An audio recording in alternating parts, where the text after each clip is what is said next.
It's time for the Phil Ferguson Show, only on Secular Media Network.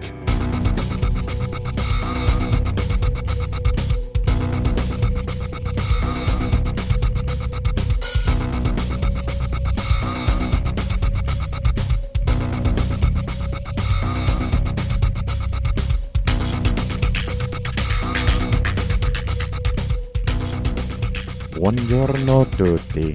Hello, everybody. This is Phil Ferguson, and you are listening to the cleverly titled Phil Ferguson Show. I'm regularly amazed and amused that people will call or email me, and I talk to them, and apparently they love the cleverly titled thing, so I'm glad that you like that. The other thing that I got a couple of emails recently about is someone pointed out, a couple people have pointed out, that I have not used their favorite phrase, suck-ass minimum. And that comes from saving 10% per year is probably not going to do it for you. It's not going to be enough. I mean, if you start saving when you're 22, maybe it's going to work out just fine. But like most people, you aren't 22 anymore, and you don't have 40 years to wait until retirement. So 10% is often what I hear in the industry. And some people say, well, I'm doing 6 or 7 or 8%, almost to 10, so I'm doing pretty good. No, you're not. 10% is the suck-ass minimum. 10% is the worst you can do. 10% is not your goal. 20% is. And at 20%, you can retire in under 30 years. If the market works in your favor, maybe 25. If you're confident you're going to get 100% of what you expect to get from Social Security, great. If you think you can live on less than what you need now per year, even better. But if you want to live on 100% of what you're getting, and you're not going to get a whole lot from Social Security, you're going to need to do 20%. 20% also allows you the possibility that something might come up and you skip a year or two. Sometimes people lose jobs. It happens. Sometimes you have to stop for a year or two to help fund college, or at least part of it. So all those things can be problems. And if you're saving 10, not only is it 40 years, but if you skip a few years, it's going to be longer than that. So anyway, I'm getting a little off subject. Later today, we are going to talk to David Silverman, the president of American Atheists, and he is going to tell us about the eclipse that he planned for everybody. So I'm looking forward to hearing about that. And we're also going to talk about a special match that the Phil Ferguson Show is doing. So pay attention to that and listen for the link at the end of the show. And you can go match. And if all the listeners go and donate, you can cause me to cough up some money. So listen to that. I'm going to do a match just for listeners of the show. I'll give you a special link. And hopefully we can raise some money for American Atheists and the wonderful things that they're doing. The other thing I definitely wanted to talk about today, and it's something that's been on my list, and people regularly send me ideas for the shows, and thank you, and I use many of them. Last week's show, we talked to Mary, and that has gotten a lot of response from people who are a little bit freaked out about their portfolios, and maybe you should be a little freaked out about your portfolios. You should know what you own. I think you should go a step further and know why you own it. If you have a big brokerage firm and you open your portfolio and it's just a random smattering of 10, 20, 30, 40 different mutual funds, why? What are they? What's inside of them? What are they doing? And it's easy to find out. We have the internets, people. You don't even have to read the 80-page prospectus that they send you. You can go online. My favorite quick and easy place is morningstar.com. If you want a review and you don't feel up to it and you're not sure what to look for, you, of course, can email me, phil@polarisfinancialplanning.com. Please do not send your statement the first time you email me. Make sure that you've got the right email address. Make sure you talk to me. You can send your phone number so I can call you. And once that's all confirmed, if you still want to, then, of course, you may send me your recent statement, and I'll look at it, and I'll dig into some of the funds. And that leads to this week's topic, which is something I'd kind of had planned, but I just caught, red-handed, a mutual fund death. And this is something that's not often reported and not often talked about. And some mutual fund companies will tell you that 60% or 70% or 80% of their funds are 4 or 5 star funds as rated by Morningstar. Now, first of all, we talked about this a few weeks ago. The Morningstar ratings are not only meaningless, they're potentially hazardous to your health. Because if you pick on past performance, you might be underperforming in the future. It's not relevant. It's not meaningful. Matter of fact, back in 1999, all of the high-tech stocks, all the mutual funds that were in the NASDAQ, people that bought pets.com, all of those mutual funds were 4 and 5 stars because for the preceding 1, 3, 5, 7, 10 years, they were killing it. They were absolutely crushing it. And so if you went and bought a mutual fund because it had 5 stars and that made you feel safe and comfortable, were you in for a fucking surprise when the NASDAQ fell 50, 60, 75%? And you thought to yourself, well, I bought a 5-star fund. Well, it was based on historical performance versus volatility. It had limited volatility because the NASDAQ and all these .com companies just kept going up, up, up, up, up. So volatility was small and returns were high. But you weren't looking at the reality of the situation and what was going on. So you bought a 5-star fund. It calculates it based on a mathematical model, and the math said it's 5 stars. Reality says, look out. Things are at risk. But so I do this from time to time, and like I said, I go to Morningstar.com, and it's a quick and easy way to get some basic information on a fund. And one of the funds that I happened to look at over the last week is ARIVX. You can look it up yourself, but you're going to have some trouble finding the data. And it just so happened that I reviewed this and I went back to look at it and it disappeared. It went away. And so I have to talk about this. Now, this is the Ashton/River Road Independent Value Fund. And its expense ratio is 1.46% with waivers. And what waivers means is that that's not really the expense ratio. That's just what they're charging you now. And then when they decide to stop waiving part of the expense ratio, it's going to go up. So it's a very common thing, unfortunately, with managed funds that they give you a lower rate or a lower expense ratio to get in, and then they raise it after you get in. The other thing that's interesting is that these high expense ratio funds tend to dramatically underperform the market, and this one is no exception.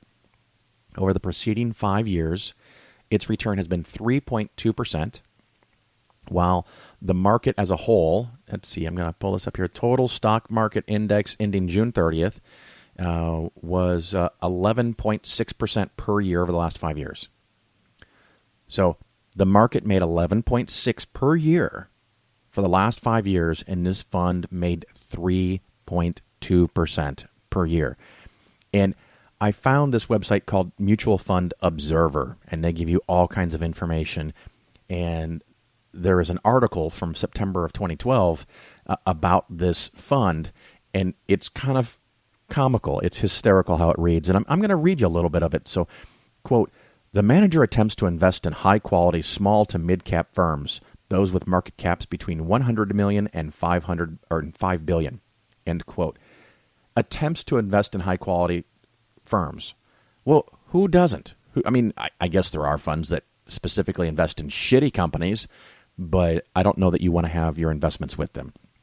The quotes go on. He thinks of himself as having an absolute return mandate. Okay, so that means he wants to make the most money possible. This was written in 2012, September of 2012, 4 years ago. And like I said, the 5-year return of this has been 3% when the market has made 12. So he thinks of himself as a high return kind of guy. Well, I don't give a shit what he thinks of himself. He ain't good at it. He sucks. It just absolutely... You could have had a short-term bond fund that almost made 3% without the risk and the volatility of this. It also talks about how it has flexibility and he can go in and out of anything. It also talks about this manager is concerned that there might be a pending bubble, a bubble as big as 2008. Well, okay, maybe there is or was in 2012, but sadly, now I have history on my side, and we know that, at least based on the performance the last 3 or 4 years, there wasn't. And this dude missed all of it. And so he has been trying to wait for the other shoe to drop. And when I checked this fund before it disappeared, it had half of its money in cash. Now, maybe that's because they knew they were going to close it down, but I don't think so. I think this has been a long-term trend for this fund. And it's something you need to check, and that's why you need to look at your funds, because if you have mutual funds that have half their money in cash, or 10% or 20%, whatever, why? That money is not working for you. Again, a nice index fund might have 1 or 2% in cash because people do redeem shares. So they don't want to be forced to sell things to give people their money back. But that percentage of the money in cash should be very small. It's not working for you. So in this case, when they charge you 1.46%, that still applies to the cash. The cash, you make 0 minus 1.46%. It's going to be really, really hard for them to match the market when they're charging you 1.5% on cash. I mean, the return on that cash obviously is minus 1.5.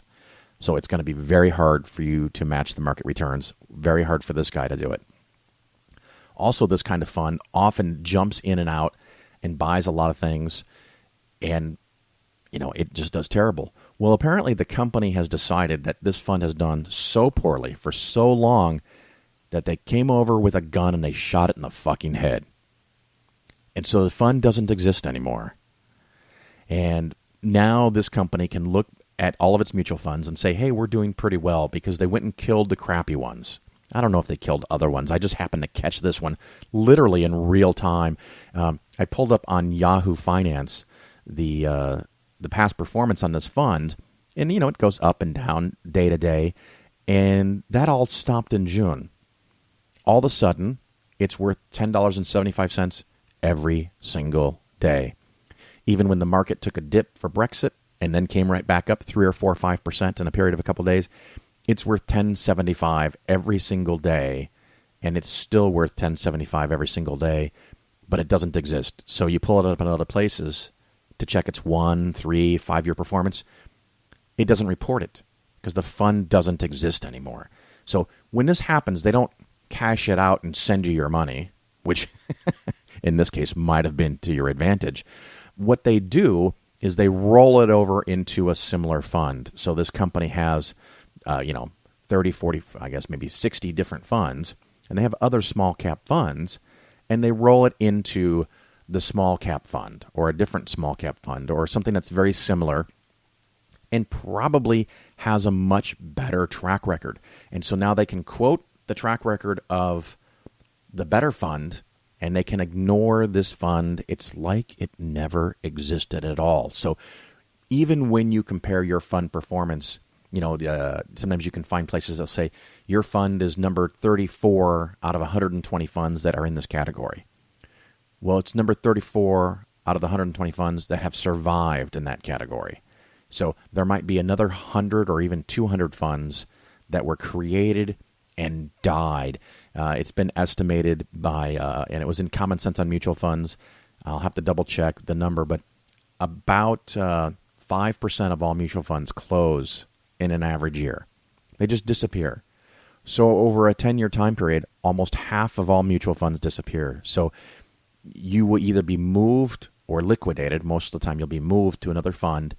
And so if you look at your performance, you might say, wow, I made a lot of money, but why didn't I make money? Because you didn't own that fund the last 5 years. You only own that new fund now.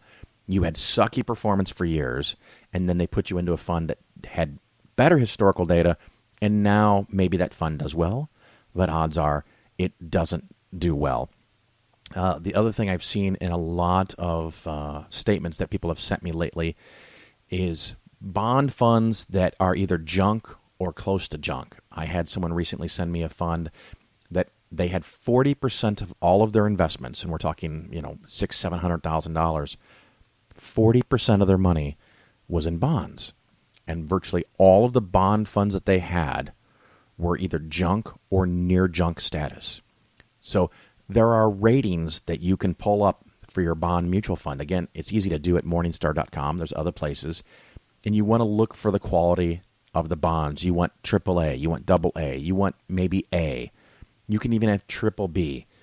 But when you get down to double B or single B, or of course C or lower or unrated, double B or lower is generally considered non-investment grade or junk bond. I'm not opposed to junk bonds in and of themselves, and I often use them as a nice small percentage of your portfolio because sometimes they make a whole lot of money. But if you have 40% of your money in junk bonds, if junk bonds turn against you and lose 10, 15, 20% in a 12-month period, and they can, and they have, and they will again, I don't know when, but at some point they might, you are going to be in a big surprise that the bond part of your portfolio, which is supposed to be, at least in my opinion, generally the safe part. If you want risk, you invest in stocks because you're going to make, hopefully, in the long run, 10% a year. Junk bonds historically make, 5, 6, 8%, which is a lot of money. And it's a nice way to tweak up the returns of your bond portfolio. And I use them, and my clients use them, but you got to keep it under control. 10% at the most. A lot of people, it's 5% of their portfolio. But if it's 40% of your portfolio, especially if you don't know that it's 40% of your portfolio, if junk bonds take a turn for the worse, you could get a serious hit, and you will look at your statement and go, what happened? So that's something to keep in mind. So research the positions that you own. What is the expense ratio? A good index fund is going to be below 0.2.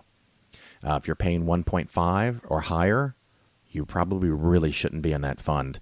The other thing that keep in mind is the expense ratio only includes what the mutual fund company is required by law to include within the category that's published as expense ratio. It is not all of the expenses that you pay or that you could pay. Just keep that in mind. Look at the cash in the fund. If you have a fund that you like and you want them to try to bob and weave and dance around and buy things and sell things, fine. That's up to you. I think it's a mistake, but we can have a philosophical disagreement. But if you think you have a mutual fund that you're buying and holding good quality stocks, and they're jumping in and out, or they have 25 or 50% in cash, why? Is that what you really want? And there's other things that sometimes you have mutual fund, what I'll call mutual fund drift. And I had this in another person's portfolio that their fund, the stock fund, had 18% in cash, 37% in bonds. Okay, so half the money is not in stocks. More than half the money is not in stocks. Why is it still a stock fund? So it's hard to balance out your portfolio when your funds don't maintain that rigor. They don't stick to what they're supposed to stick to. They don't stick to what you thought you had. You thought you had stock funds? Well, it's a mixture of cash and bonds, so you don't have a whole lot of stocks. You thought you had bond funds? Or at least you thought you had good bond funds, and you have junk bond funds. So if you have bond funds today that have a yield of 3 or 4 or 5% or higher, you should be paying attention to why they're able to make that kind of money. Really safe, conservative, short-term U.S. government bonds. Right now, the yield is around 1.2 to 1.5. Corporate bonds might be 1.5 to 1.8. If you want to go to intermediate, you might be able to get over 2. Long-term bonds, you might make 3.5. Long-term government bonds, 3.5. And I don't even like those because if interest rates go up, they can go down a lot. And it looks like, fingers crossed, if the economy keeps doing well, we're going to start to get increased in interest rates, and those long-term bond funds could take a hit. Anyway, longer than I actually expected to talk about all that. If you have questions, again, you may contact me, Phil at Polaris Financial Planning, and I can go over your statements after you've confirmed that you've got the right email and talk to me and everything. So we're going to take a little break, and then we're going to talk to David Silverman. Here's an excerpt from Nailed by David Fitzgerald. Didn't there have to have been a Jesus? Perhaps he was just a wandering teacher or an exorcist, an apocalyptic prophet or a zealot who opposed the Romans. Perhaps he was all these things, or even a composite of several such early first-century figures. But at any rate, surely there had to be somebody at the original core of Christianity, arguably the most famous individual in human history. All this seems to be a perfectly reasonable, completely natural assumption to make, so why would anyone be so foolish as to propose that Jesus never existed? Doesn't it just make more sense to assume that there was a historical Jesus, even if we're unable to recover the real facts about his life and death? As it turns out, no. The opposite is true. The closer we look at the evidence for Jesus, the less solid evidence we find, and the more we find suspicious silences and curious resemblances to the pagan and Jewish religious ideas and philosophies that preceded Christianity. And once you begin to parse out the origins of this tradition or that teaching from their various sources, the sweater begins unraveling quickly until it becomes very difficult to buy that there ever was, or even could have been, any historical figure at the center. Nailed by David Fitzgerald is now available at atheistaudiobooks.com. This is Phil Ferguson with Polaris Financial Planning, the home of science-based investing. I see people owning really bad investments all of the time.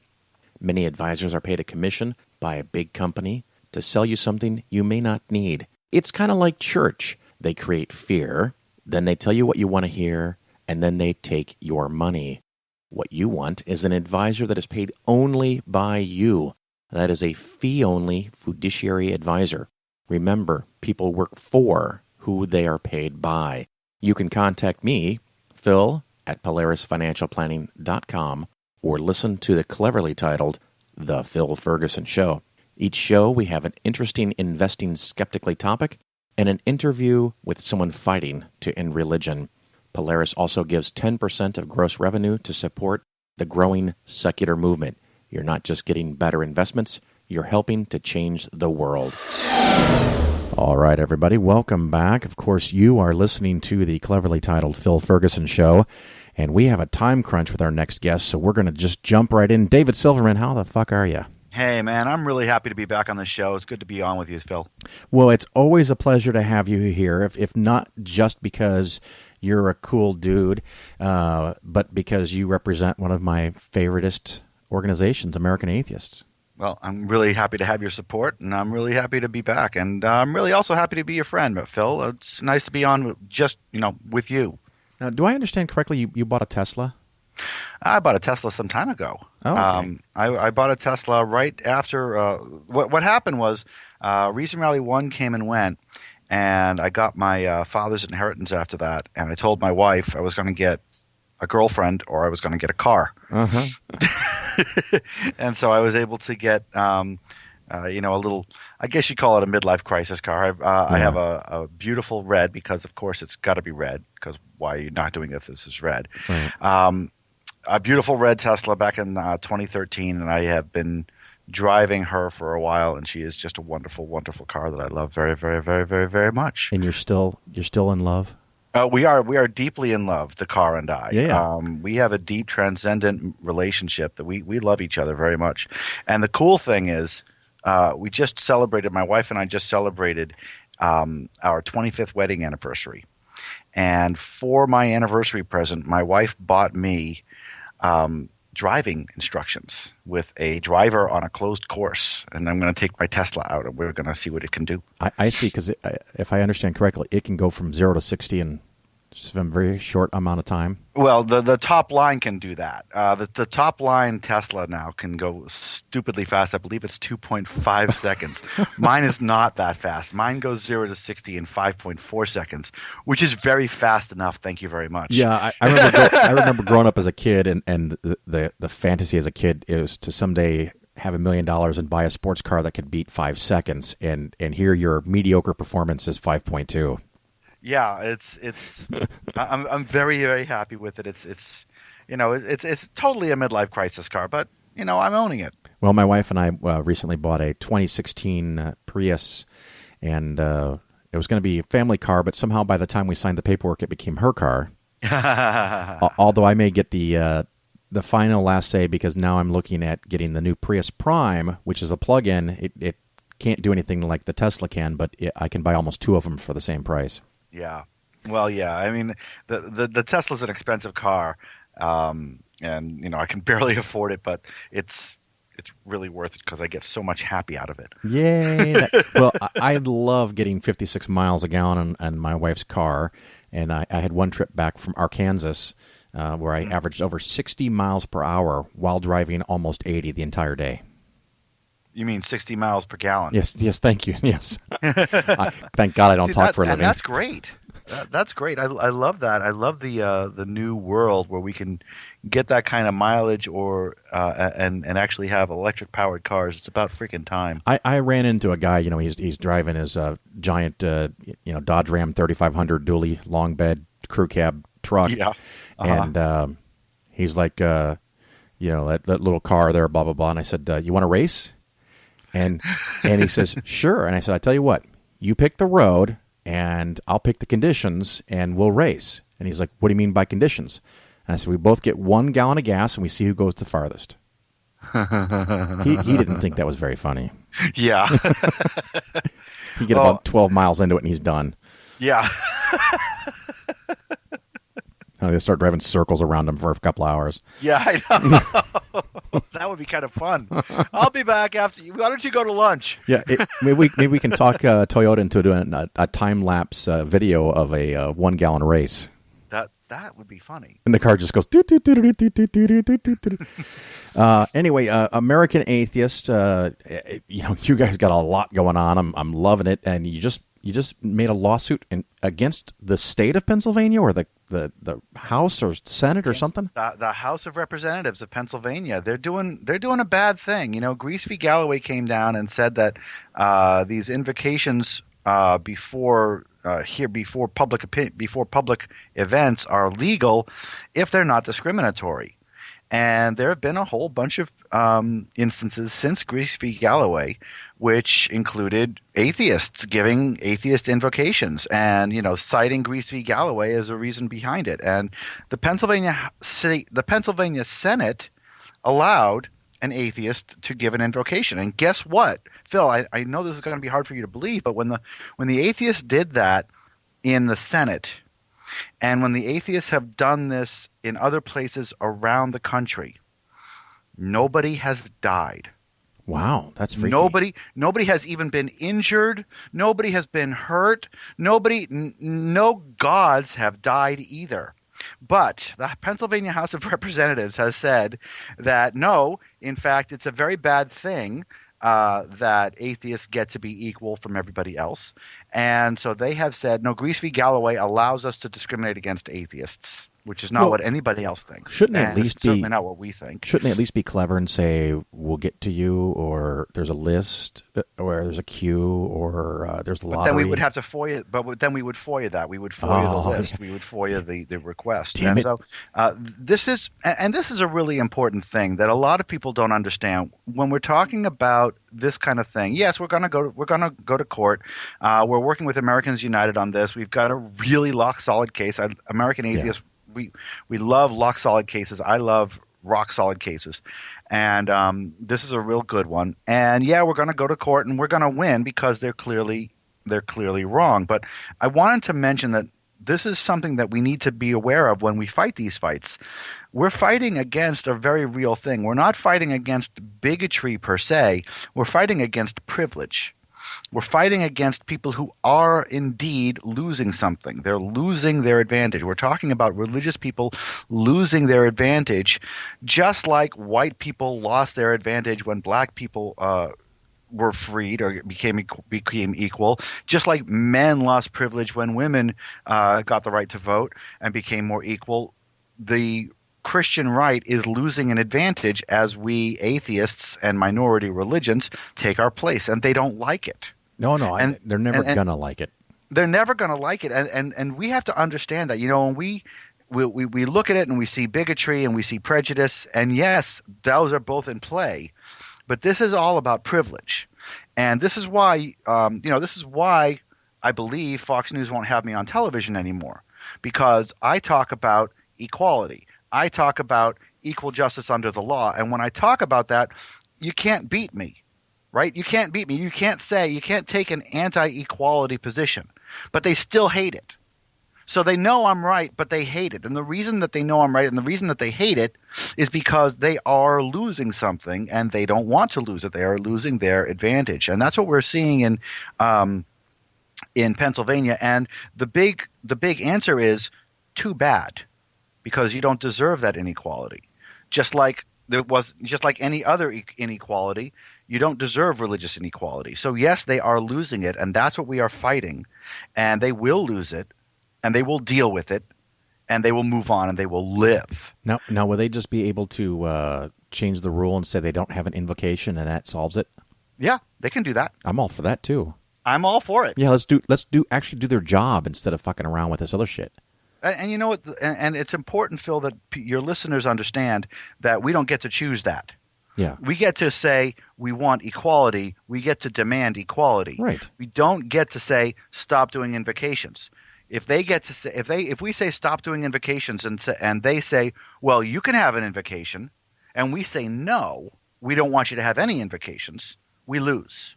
Well, it was just like my daughter's school many years ago was promoting a Christian group, and someone brought it to my attention and said they can't be doing this, and I said, well, it depends. Will they promote a non-Christian group? And I contacted the school and I said, what is the policy for promoting outside activities? Mm-hmm. And they said, oh, there's no policy, whatever the principal thinks is in the best interest of the students. And thankfully I had that in writing, in emails. And then I worked with the local secular student group, and we created, because they promoted an outside leadership training program put on by a church. And so we announced that we were going to have a leadership training program put on by secular students. Mm-hmm. And they came back and they said, no. No kidding. And I said, how surprising. I said, yeah, so how is that? And they said, well, if a student actually asked for it, we would consider it. And I said, well, I asked before, and I was told there was no such policy, so now it appears like you're making rules up. Right. And went back and forth, a couple snarky emails, and then my daughter came home from school one day, and she goes, they just announced your event, and then they said they weren't going to do any more outside announcements.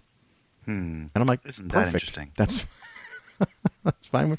And Baptists, what's going on with Baptists? You're doing something with them? You're uniting together? What? Oh, my goodness, yes, we're uniting with the Baptists. No, we've actually made the Baptists cry. And I'm all for that. It's amazing. We've actually made the Baptists cry, or at least we've made the Baptists say they're crying, because the city of Kansas City has several times now funded the Southern Baptist Convention in the city of Kansas City to the tune of $65,000. And that they bring in their convention, and the city gives them $65,000 to transport all their parishioners to and from the convention. And that's illegal. And we said, hey, that's illegal. And we filed a complaint, and we got them to say, all right, it's not going to happen. And they pulled back. And now the response from the poor Southern Baptists, they are besides themselves. They are crying. They are praying. They are just so unsure of how they're going to manage getting all those people to, pay their own goddamn way to get to their convention that's not on the public dime, just like every other convention. But this is, again, a place of privilege. They are losing an advantage that they had. And when they are forced to be equal to everybody else, they see it as persecution. And they are claiming persecution. They're claiming persecution for being forced to obey the same laws as everybody else. That is privilege. Yeah. That is them being blind. It's not them being stupid. It's them being blind because they are their own privilege. They are mired in their own privilege. And once again, these are people who are afraid of being only equal to everyone else. This is what I mentioned in Fighting God. These are the equalophobes. These are the people afraid of being only equal to everybody else, losing their privilege. And I get so much joy and love out of this job. I don't like to say that it made me smile when they wrote that they were in tears over this. But because I don't remotely believe that they were actually in tears over that, I get a lot of happiness from what they wrote. Yeah, that's a little melodramatic. One pastor wrote, I loved this thing. He said, I don't know how to do anything but pray after this. That's all I know how to do is pray. I'm all for that. Matter of fact, I think on November 8th, all people who believe in prayer should spend the entire day in prayer. Yeah. Yes. Pray that God will change the. Actually, I think they should pray that vote. Ted Cruz wins. Hey, he mentioned atheists have the same rights as Christians from the steps of the Republican National Convention. Yeah, he did. So I'm have... kind of liking him right now. I hate to say it. Well, he actually said it. Now, whether he believes it or would take action, I think at that moment he was trying to be a foil, and he was pretty good at it. Of course. enjoyed that. He said it. Yeah. He said it, and he was right. And I think that's a beautiful thing. But I hope that the religious people, as we take our place, and I hope that the atheists will understand what we're fighting here. The reason they shut us down, the reason they put us down, the reason they shut us down when we talk about equality is that they don't want to deal with the fact that we're right and they know it. Well, they don't want to deal with the fact that we're claiming for equality, and that is the American way. That is what America is, that the separation of church and state is a synonym for religious equality. They know it. They don't like it because it means they're losing the advantage that they've had all their lives. Blissfully ironic that it was a letter to a Baptist church that coined the phrase separation of church and state. It does. It is. It's very ironic, and I love it. And I really love the fact that the Baptists are saying that we made them cry. I'm sorry. It sounds a little sadistic. The only reason it's not sadistic is because I don't believe for a second that anybody shed a tear over this. Yeah, I don't believe for a second that anybody was hurt over this. You don't get hurt for being equal. You had mentioned, you talked about something in your book. How's that going? Is it still selling like crazy? The book is still selling like crazy. It's going really well. Again, the book is called Fighting God. Right now, I'm 72% 5-star reviews on Amazon. Whoa. Which is something, I'm really happy with how this book is being received, and people are talking about it. Sales are good. Ebook sales are good. Audiobook sales are good. I just found out recently that I'm going back to China for my 3rd visit. So let me say this again. Fighting God was written in English and has not been translated into Chinese. It's been written in English for the American audience about American atheism. But in China, there are so many people that the piece of the Chinese population that speaks English and cares about the American atheism movement is large enough to get me to go to China 3 times for this book tour. Wow, that is staggering. If you ever go to Italy, let me know. I'll carry your bags. I hope so. I would love to go to Italy. But, it's so interesting because China is having this resurgence of religion.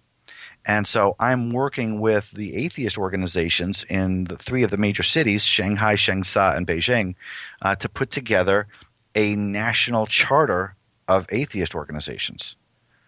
And that's going to be, and they're building it in part off of Fighting God. So it's very interesting to watch this whole thing take place, and I'm really quite honored that they've asked me to come now 3 times to work with them in this project and to talk about the book.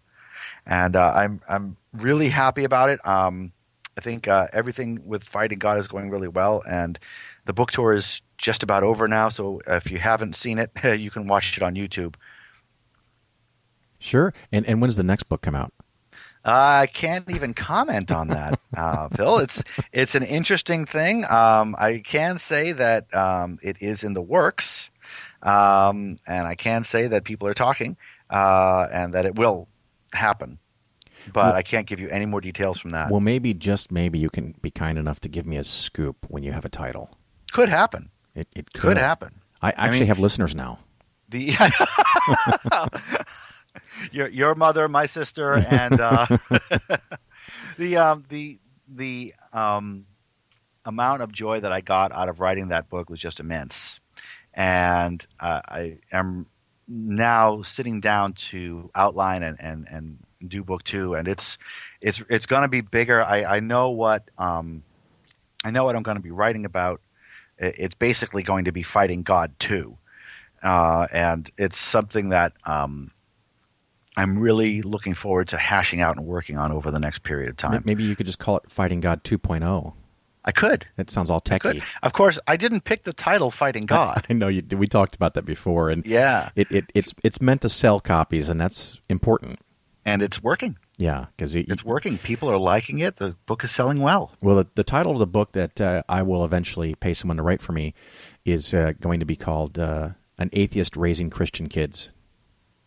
Ooh. Because that might actually sell in Christian bookstores, and they'll say, "Look, even an atheist is raising Christian kids," and that'll be the part of it. But then, of course, my kids became atheists out of it. So if they just look at the title, they'll buy it. Yeah, and the title is the thing. The title and the cover is the thing. Well, I know that in 2016, is it correct? American Atheists skipped their annual convention as a sign of solidarity and support for the Reason Rally. Correct. But you're coming back in 2017. We are, and we have a really interesting show planned up. Things are really firming up now. Our 2017 convention, normally our conventions are on Easter weekend. The only reason that we would take it off of Easter weekend is for a special event, and we did it in 2017. The 2017 annual convention will be almost a year from now in August 19th through 21st in Charleston, South Carolina. Oh, nice. And the reason that we're doing it in August is because the convention will coincide with a total eclipse of the sun. So we're going to have an atheist science convention, an atheist science-based convention. We're going to have a total eclipse of the sun to close it off, and we're going to have somebody, I can't say who yet, to be there to narrate the total eclipse for us. I know who I know who I want to be there to narrate it. Yeah. I know who I want to be there to narrate it too. Well, okay, I have a better first choice now, but that won't happen. I was thinking it'd be cool if Carl Sagan showed up.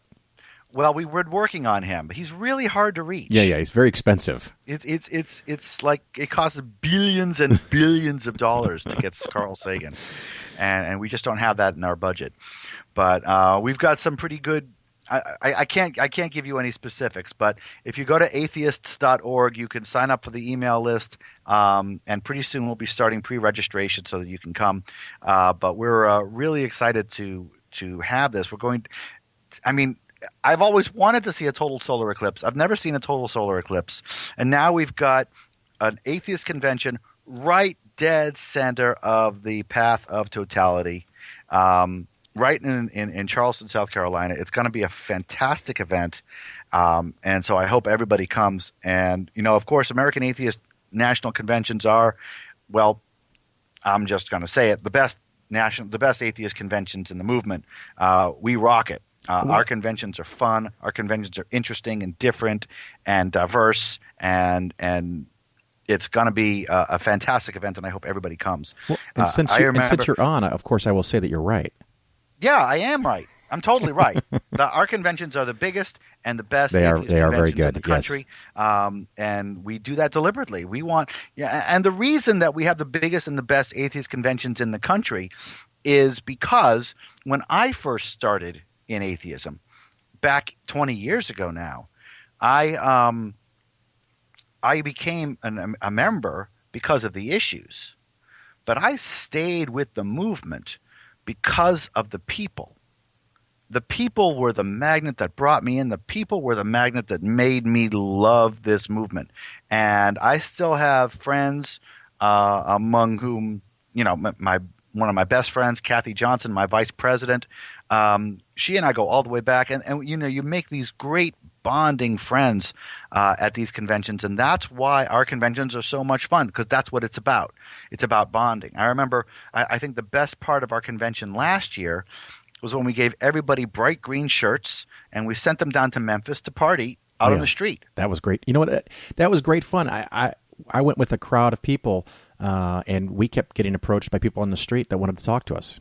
Yeah. The exposure was amazing, and of course we had the counter protest in the stadium across the street that nobody went to. Nobody went to it. It was great, and you know what? I just love it when that happens, because it's it's refreshing. They think of themselves, the religious right thinks of themselves 20 years ago, 30 years ago, that we can fill a stadium to protest the atheists, and now they can't fill a little thing. And so it's kind of embarrassing. They spend all this money and they get a few people to come and pray that will, I don't know, become like them. Meanwhile, we've got our floor is crowded, our seats are sold out, the halls are filled with people laughing and giggling, and some of them crying because they have never been in a situation where they can freely express their atheism. It's a beautiful, heartwarming experience, and it's a lot of fun. I love our conventions, and I'm really looking forward to 2017. I miss having a convention in 2016. I mean, Reason Rally 2 was great, but I miss having a convention in 2016. I was just thinking about the Utah one a year before Memphis, I think, where there was a bar, and you could buy drinks in the bar, but you couldn't carry them into the lobby. But the mezzanine right above the lobby, you could bring all the alcohol you wanted as long as you opened it once you got there. So there was open alcohol on the mezzanine, kind of like the balcony area above the main lobby, and that was legal, but in the lobby wasn't legal. It just bizarre how these rules, and they're all religious based, affect our lives. Yeah, and that was Salt Lake City, and Salt Lake City has a lot of very, very weird liquor laws, and it's funny and sad at the same time because it still affects us. I wish we could just say, well, we don't belong to that religion, so we can drink whatever we want. But no, we don't own our own bodies in this country. We all know that our bodily autonomy, we have a nanny state. Our bodily autonomy is constantly under threat by people who know better than us what to do with our own bodies. And it's all religion-based. It's all shame-based, religion-based, guilt-based. They want small government unless they want to control you. Exactly. That's a weird combination. Unless they want to control you for themselves. They don't want anybody else controlling them, and they certainly don't want you controlling them. Yeah. And there's so many topics, and of course you and I could talk for hours, and we have, but we have a schedule this time, so let me get to another topic before we run out of time completely. Okay. You guys have just brought on a new staff attorney. Yeah. Tell me about that. What is his name again? His name is Jeff Blackwell, and we're really pleased to have him on. He's a movement insider. He's from Columbia, Missouri. He's been involved in the atheist movement now for a few years. He's a board member of the New Jersey Humanist Network, and he knows his stuff.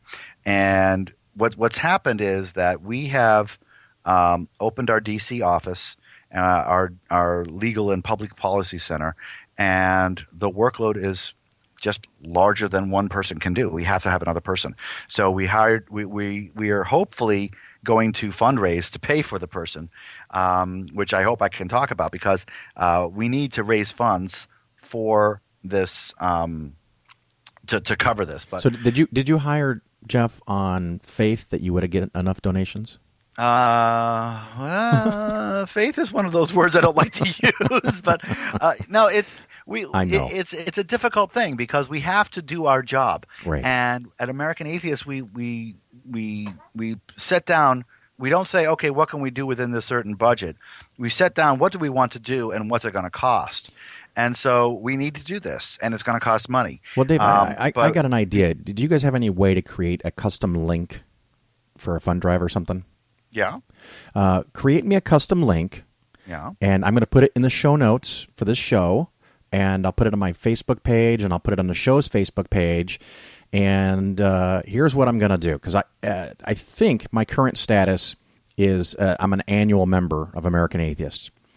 Now, if my listeners can donate $1,500 between all of them, I will sign up as a life member. Ooh. Hey, folks.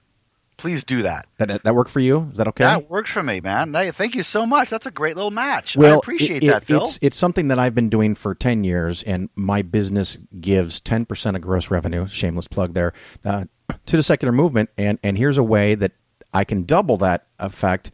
We did it a couple of weeks ago for the Secular Student Alliance, and we quickly raised $1,500. I don't know what it is. But now I want to see if we can up the scale, get this attorney paid for. If all of my listeners, and I'll have the link either in the closing comments, because we're doing this interview before the show goes out, in the closing comments, but it'll definitely be in the show notes, my Facebook page for the show. If my listeners can donate $1,500, I will match that. Wow. That's awesome, Phil. That's awesome, Phil. Thank you so much. Oh, that's great activism, and I would love to count you as a life member. It's on my agenda to do. I'm a life member of a couple others, but so you joined as life members of other organizations before you joined us, huh? So what are we like? Well, you know third what? Choice? What are we? You saved the best for last, my friend. Okay, I like that. Plus, my life membership is worth $3,000, so don't give me shit at this time. So everybody, really, go find the link, and if you can't find my link, just go give money anyway. But if you can find my link, so we can get a little tracking here, a little data. It's always important to see what the show can do. But David, I know we're running short on time. What else would you like to talk about? It's your choice. You know what? I just wanted to mention that the supporting American Atheists is really important right now because we didn't have a convention this year, because we wanted to be solid with the Reason Rally. We didn't make the money that we made this year that we would normally make in a convention, and we're adding costs to our bottom line by adding Jeff. So if you can do anything to help us out, please do. There was another lawsuit that we did just win. There was a case in Tennessee where the sheriff was using his Facebook page to promote Christianity and actually deleting comments and banning users who criticized that from his own people. We went to that case. We went to that lawsuit and we won it in a matter of a month. Wow. And we even got attorney's fees. So we're doing things that are really, really effective and efficient. And, of course, if anybody would like this, there's much more that's happening at American Atheists. So if you would go to the atheists.org website, you'll see all the things that we're doing right now as far as legal is concerned. And, of course, don't forget to vote, everybody. Vote wearing your atheist shirt, wearing your atheist voter shirt, wearing an atheist pin. Don't wear a humanist shirt. Don't wear a secular shirt. Nobody knows what those words mean. Wear an atheist shirt when you vote so that people can see that the atheists are a voting bloc. Thanks. And I encourage that, and I love when I wear atheist shirts on vacation, and people come up to me and like, I thought I was the only one. It's important, people. Be out, be proud, be visible. And that's how we do it. That's how we take our place. And we take our place by force, and that's what we're doing. So please, when you vote, folks, or when you volunteer for a campaign, do it with the atheist word on your sleeve. Do it with an atheist button. Do it with an atheist shirt so that people know that we matter. People know that we're here and we matter. And again, nobody knows what a free thinker is. Nobody knows what a humanist is. Nobody knows what a secular is. Please don't wear those shirts. They don't mean anything to most of the people who see them. Use the word that people know. The word is atheist. It's known by 90% of the country. Humanist is not known by 90% of the country. Freethinker is not known by 90% of the country. You should write a book about this. I should write a book about this. And I should have quantitative data to back my stuff up, Yeah. I should be able to show charts and graphs, that's stuff that other people can peer review and research and come up with the same conclusions. And then I should try to prove myself wrong in kind of a skeptical way and then fail to prove my hypothesis wrong. That kind of skepticism. I should do that someday. You should. I'm all for it. What can we call that? The name of that book, by the way, is Fighting God, and it's available everywhere. Please buy it. And if you've read Fighting God, please do me one more favor and post a review on Amazon. I knew you couldn't make it under 30 minutes. Well, David, I can't say my name in under 30 minutes. And it wasn't fair. We started talking about my car. I mean, that's not even fair. Well, I won't even distract you anymore. But David Silverman, president of American Atheists, thank you for being on the Phil Ferguson Show. And I can't wait to see a solar eclipse holding hand in hand with all those atheists. I look forward to it, Phil. Thanks for having me back on, and have me back on anytime. All right. We'll talk to you later. Bye-bye. All right, man. Thank you. Bye. Only on Secular Media Network. I hope you enjoyed the interview with David Silverman. I like to think a good friend of mine, and we've known each other for many years. Love the work that he's doing and what American Atheists is doing. And like we discussed in the interview, I am doing a match. If my listeners or someone that you know, I don't care where the money comes from, but you have to go to the link that was created just for me and the show. If all of my listeners donate a total of $1,500, I will match it.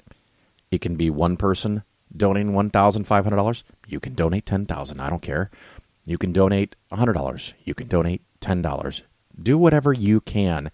And it's one of those things that from time to time people will contact me and we'll talk about their positions and their investments. And maybe it works out that it's not best for them, or maybe it's not even best for me to take them on as a client. But they still want to pay me for the time that I spent. I'm honored. I appreciate that. And what I tell them to do is to go donate to the SSA. And you can still do that. But for the next couple of weeks, I do want you to instead to donate to American Atheists. Let's see if we can get $1,500 from the listeners. And how you get there is you go to americanatheist.org/Phil. I know, it's really wild and creative. I will also have a link on my Facebook page, the Phil Ferguson Show Facebook page, and I hope in the notes for the show itself, but it's atheists.org/Phil. So you should be able to find it. Go there, donate some money. You love what they do. You want them to fight these court cases for you. You want them to help stop government promoting Christianity over a secular worldview. We should all be treated the same. We're not asking for an advantage. We're not asking for special treatment. We're asking for equality. And for some reason, asking for equality pisses a lot of people off because they want to continue to enjoy the inequity because they're on the winning side, I guess. But it should be about equality. A couple of more quick comments on iTunes. Again, if you like the show, things that you can do to help me. Don't send me money. I don't have a Patreon account. You either go donate to American Atheists. We just talked about that, of course. Or you give me a good review somewhere. The only one that I know of at this time that has a lot of reviews is iTunes. If I'm missing something, send me an email, phil@polarisfinancialplanning.com, and tell me there's reviews somewhere else. Maybe I can read a few of those. Got a few here. I found Phil's show a few months ago after he sponsored one of my favorite shows, The Thinking Atheist. At first, I thought the financial portion was kind of boring, but now I really enjoy it. Thank you, Phil, for the service that you're doing in the atheist community. I don't think I read that one before. Maybe I did. I don't have a good system to track this. Another one here from Tyler. As a big advocate of secularism, I enjoy the interviews, but what keeps me coming back is the financial information, opinions, and skeptical investing advice. Keep doing what you're doing. Well, thank you, Tyler. And the winner for this week, maybe even for the month, I really, really like this comment, and it's from JACHWH2114. Skepticism should not be relegated to aliens, Bigfoot, and God. People need to be skeptical and rational in areas that actually matter. And Phil does a great job shedding some light on the financial industry. Well, thank you very much. It's kind of an interesting thing. Several years ago at TAM, the amazing meeting, which may not happen ever again, I guess we're done with that, but part of the James Randi Educational Foundation, I did a Sunday morning talk. And the talk was funny. It was apparently the most divisive talk they'd had in a few years because it was about investments and investment scams and how to use your skeptical powers to apply it. And the two camps were the one set that loved the talk because skepticism was applied to something other than things like Bigfoot and aliens, like this comment is talking about. But it was also the most downvoted talk because a lot of people thought, what in the fuck does skepticism have to do with investing, with finance? It has something to do with everything in your life. You should not take anything for granted. You should question things, and you should proportion your questioning level to the significance of the claim. If someone told you that they had a ham and cheese sandwich for lunch, take their word for it. I don't give a shit what they ate for lunch. I mean, unless there's some reason for you to be concerned, whatever. But when someone tells you that if you hand over all your money and you give them $5 or $10 or $15 or $20,000 a year, that you will be able to live in perpetuity with all the money you could ever want and dream and hope for, you better check that fucking shit out. Don't take their word for it. Be skeptical. Check it out. Make them do the math. If you're not sure, back away. And this is one of the things that I stressed last week when we talked to Mary about her investments. Mary is not a fool. Mary is a very smart person. And you are a very smart person, but very smart people get tricked. I get tricked. I had, a few months ago, I almost installed a piece of software to let someone into my computer to fix a problem, and I wasn't even sure who they were. Thankfully, I didn't do it, and I'd like to think that I'm smart, but the situation was such that I kind of started down this path. And if I hadn't been as skeptical as I am, I might have fallen for it. It doesn't make you stupid. Admit your mistakes, fix your mistakes, and try to make your investments do better. You can do it on your own, or you can find someone that helps you. It doesn't have to be me. That's not the point of it, is to be nice, but do better with your investments. Know what you own. Going to go back to the beginning of the show we talked about just making sure you understand what you have and why. If you don't understand it, learn about it. Take some time. This is your entire life savings we're talking about. Anywho, I'm going to wrap that up, and in a few weeks I will be in Milwaukee. So anyone in that area, I look forward to seeing you. I don't have the date in front of me, so my apologies. But if you check their schedule, if you're a fan of the Mythicists of Milwaukee, I'll be coming up there to give a talk. And it will be the first time I will do my talk called How to Beat Your Child Like a Good Christian. So hopefully that turns out really well. Otherwise, thank you for listening. Thank you for the reviews. And we'll talk to you another time. Ciao.